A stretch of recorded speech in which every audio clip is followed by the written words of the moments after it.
Hola, bienvenidos al día 161 del reto 366-2024. El devocional de hoy se llama Sé fiel. Un grupo de 23 misioneros surcoreanos fueron capturados por los talibanes en Afganistán en el 2007. Estaban aterrados. Los talibanes separaron al grupo, aislándolos y confiscando sus bienes.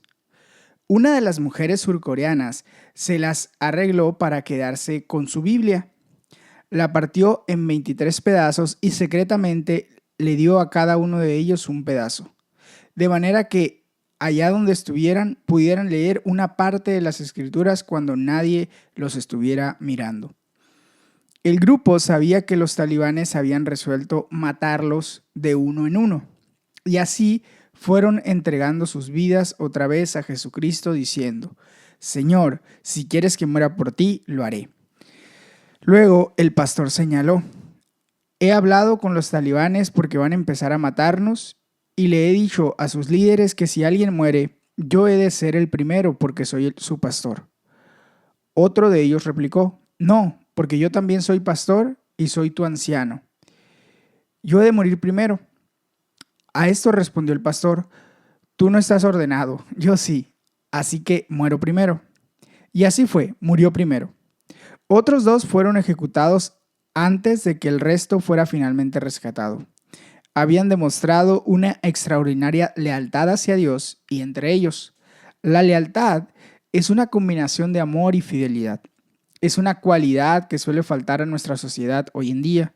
La deslealtad destruye familias, iglesias, negocios, partidos políticos e incluso naciones. Proverbios 14, del 15 al 24, dice lo siguiente: el inexperto cree todo lo que le dicen, el prudente se fija por dónde va. El sabio teme al Señor y se aparta del mal, pero el necio es arrogante y se pasa de confiado. El iracundo actúa neciamente y el malvado es odiado. Herencia de los inexpertos es la necedad, corona de los prudentes el conocimiento.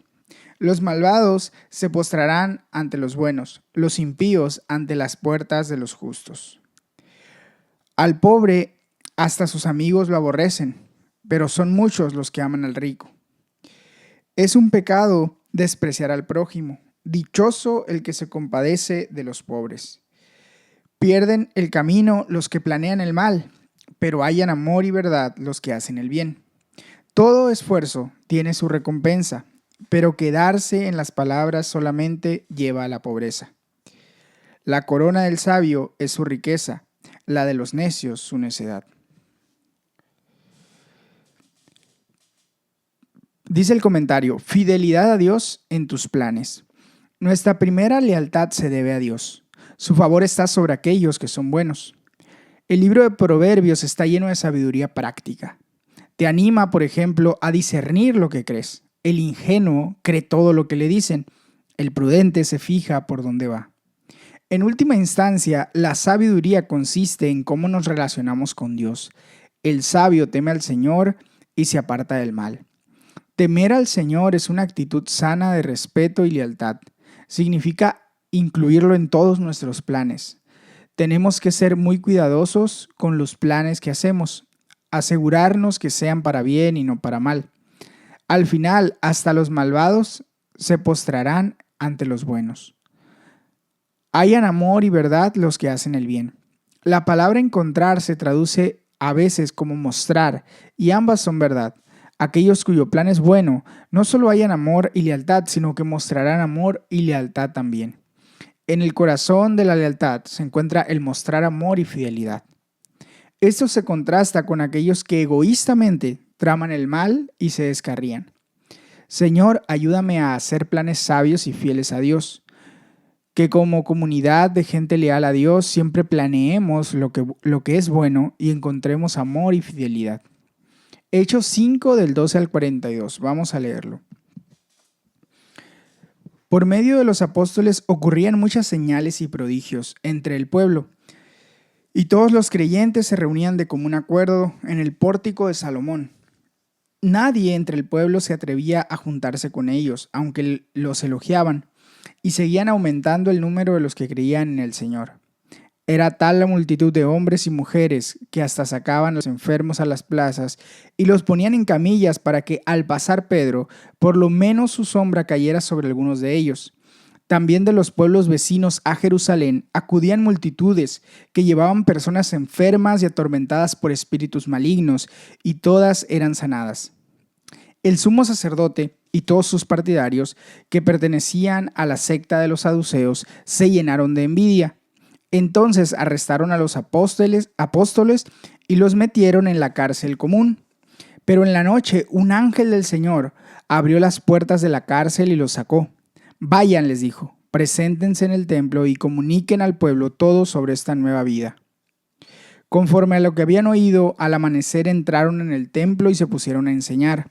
Cuando llegaron, el sumo sacerdote y sus partidarios convocaron al consejo, es decir, a la asamblea general de los líderes religiosos de Israel, y mandaron traer de la cárcel a los apóstoles. Pero al llegar los guardias a la cárcel no los encontraron, así que volvieron con el siguiente informe.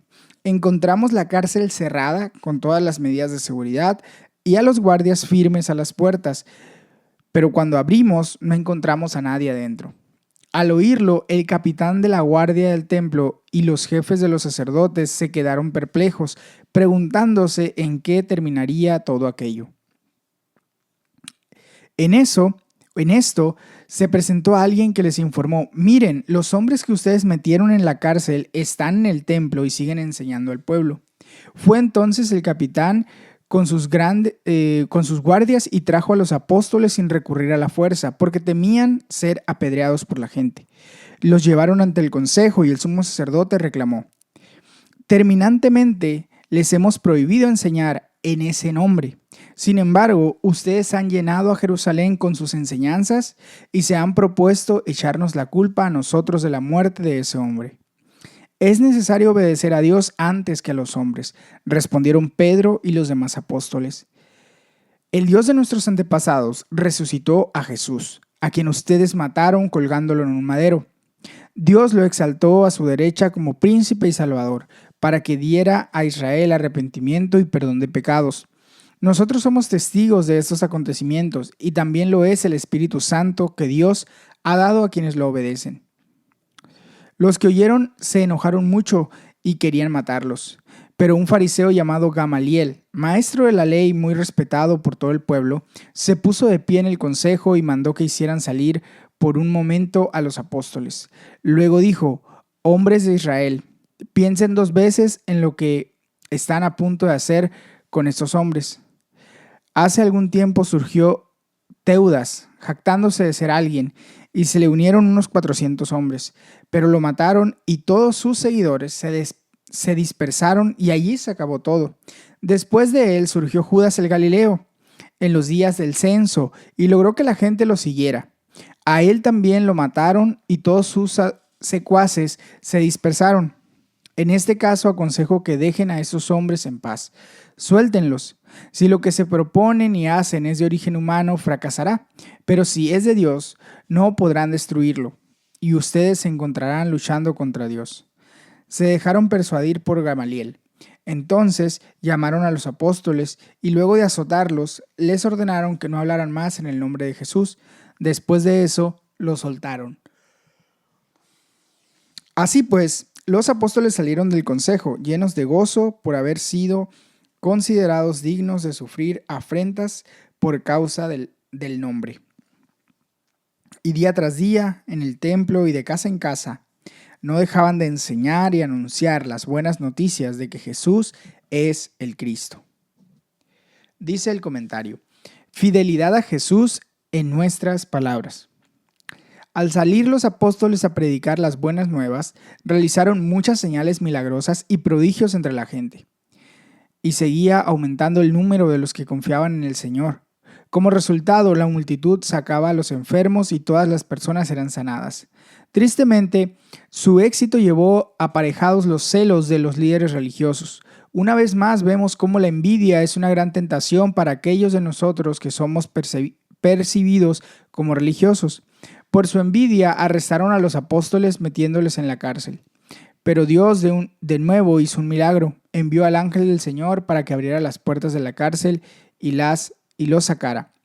Llenos de ánimo, obedecieron este mandamiento. Vayan, preséntense en el templo y comuniquen al pueblo todo este mensaje de vida. Cuando fueron sorprendidos haciendo exactamente lo mismo por lo que habían sido arrestados originalmente, los volvieron a detener para presentarlos ante el consejo, es decir, el Sanedrín, para ser interrogados por el sumo sacerdote, quien les dijo: terminantemente, les hemos prohibido enseñar en ese nombre. Sin embargo, ustedes han llenado a Jerusalén con sus enseñanzas y se han propuesto echarnos la culpa a nosotros de la muerte de ese hombre. Pedro y los otros apóstoles fueron fieles a Dios y a su llamado. Respondieron: es necesario obedecer a Dios antes que a los hombres. Jesús declaró: denle al César lo que es del César y a Dios lo que es de Dios. Al decir esto, definió los límites de la autoridad de los seres humanos y nuestra lealtad a ellos. Cuando entra en conflicto con la fidelidad a Dios, la preferencia es para Dios. Siguieron predicando el evangelio por su lealtad a Dios, incluso cuando los estaban juzgando. Aquel breve sermón de solo 3 versículos, en Hechos 5 del 30 al 32, es todo acerca de Jesús. Es asombroso que fueran capaces de abarcar tanto en unas palabras tan cortas. Predican sobre la cruz, la resurrección y la exaltación de Jesús. Proclaman a Jesús como príncipe y salvador. El discurso incluye una descripción del camino para la salvación, arrepentimiento y perdón de pecados. Además, incluyeron a toda la Trinidad: Dios Padre, el Dios de nuestros antepasados, Dios Hijo, Jesús y Dios el Espíritu Santo. Este sermón produjo tal furia que, como los misioneros surcoreanos, tuvieron que enfrentarse a las amenazas de muerte. Pero en la providencia de Dios había un hombre sabio en el Sanedrín, un fariseo llamado Gamaliel, quien señaló a sus colegas, dando ejemplo de la historia reciente: en este caso, les aconsejo que dejen a estos hombres en paz. Suéltenlos. Si lo que se proponen y hacen es de origen humano, fracasará. Pero si es de Dios, no podrá destruirlos, y ustedes se encontrarán luchando contra Dios. Aunque sus palabras los persuadieron para liberarlos, los apóstoles fueron azotados y les ordenaron que no hablaran más en el nombre de Jesús. Una vez más, con una lealtad y una valentía extraordinaria a Dios y a su llamado, los apóstoles salieron del consejo llenos de gozo por haber sido considerados dignos de sufrir afrentas por causa del nombre.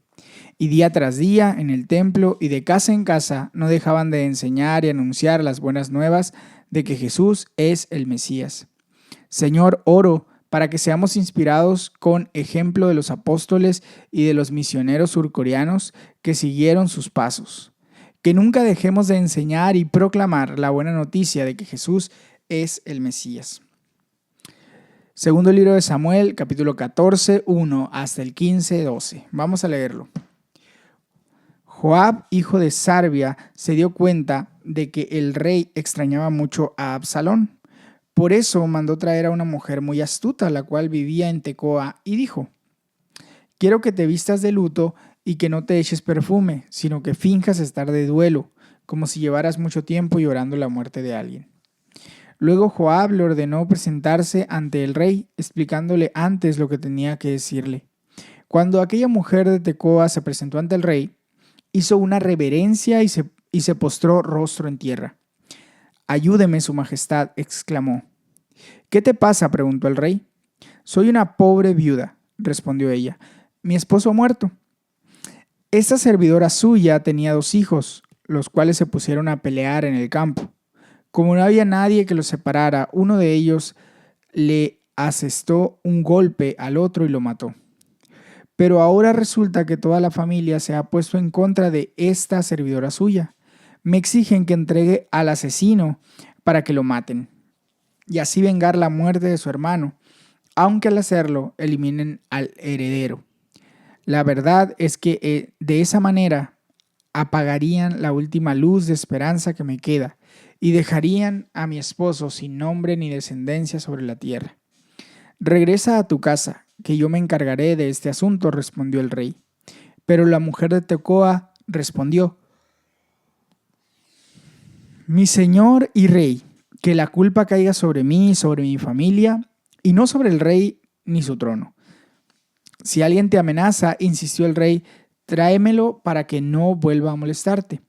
Entonces ella suplicó: ruego a su majestad invocar al Señor su Dios, para que quien deba vengar la muerte de mi hijo no aumente mi desgracia matando a mi otro hijo. Tan cierto como que el Señor vive, respondió el rey, te aseguro que tu hijo no perderá ni un solo cabello.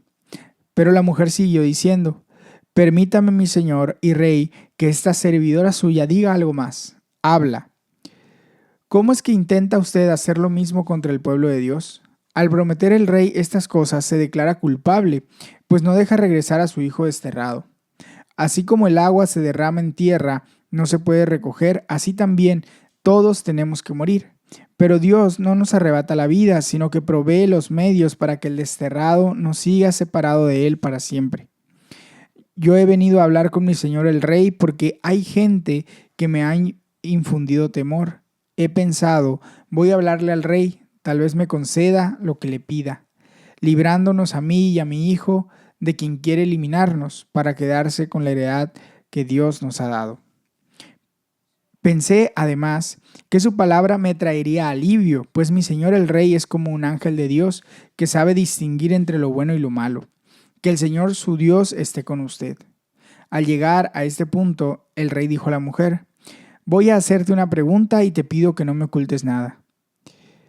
Dígame usted, ¿acaso no está Joab detrás de todo esto? La mujer respondió: tan cierto como que mi señor y rey vive, su pregunta ha dado en el blanco. En efecto, fue su siervo Joab quien me instruyó y me puso en mis labios todo lo que he dicho. Lo hizo con el propósito de cambiar la situación, pero mi señor tiene la sabiduría de un ángel de Dios y sabe todo lo que sucede en el país.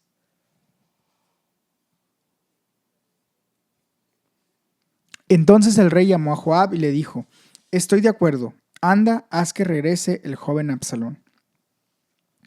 Postrándose rostro en tierra, Joab hizo una reverencia al rey y le dio las gracias, añadiendo: hoy sé que cuento con el favor de mi señor y mi rey, pues usted ha accedido a mi petición. Dicho esto, Joab emprendió la marcha a Gesur y regresó a Jerusalén con Absalón.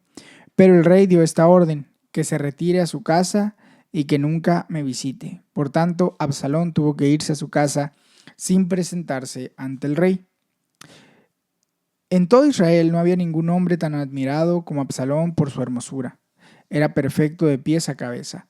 Tenía una cabellera tan pesada que una vez al año tenía que cortársela. Y según la medida oficial, el pelo cortado pesaba 200 siclos. Además, tuvo 3 hijos y una hija. Su hija, que se llamaba Tamar, llegó a ser una mujer muy hermosa. Absalón vivió en Jerusalén durante 2 años sin presentarse ante el rey. Un día pidió a Joab que fuera a ver al rey, pero Joab no quiso ir. Se lo volvió a pedir, pero Joab se negó a hacerlo. Así que Absalón dio una orden a sus criados: miren, Joab ha sembrado cebada en el campo que tiene junto al mío. Vayan y préndanle fuego. Los criados fueron a incendiar el campo de Joab. Entonces, este fue enseguida a casa de Absalón y reclamó: ¿por qué tus criados han prendido fuego a mi campo? Y Absalón respondió: te pedí que fueras a ver al rey y le preguntaras para qué he vuelto a Gesur. Más me habría valido quedarme allá. Voy a presentarme ante el rey y si soy culpable de algo, que me mate. Joab fue a comunicárselo al rey. Este mandó llamar a Absalón, quien se presentó ante el rey. Hizo una reverencia y se postró rostro en tierra. A su vez, el rey recibió a Absalón con un beso. Capítulo 15 de 2 de Samuel. Pasado algún tiempo, Absalón consiguió carros de combate, algunos caballos y una escolta de 50 soldados.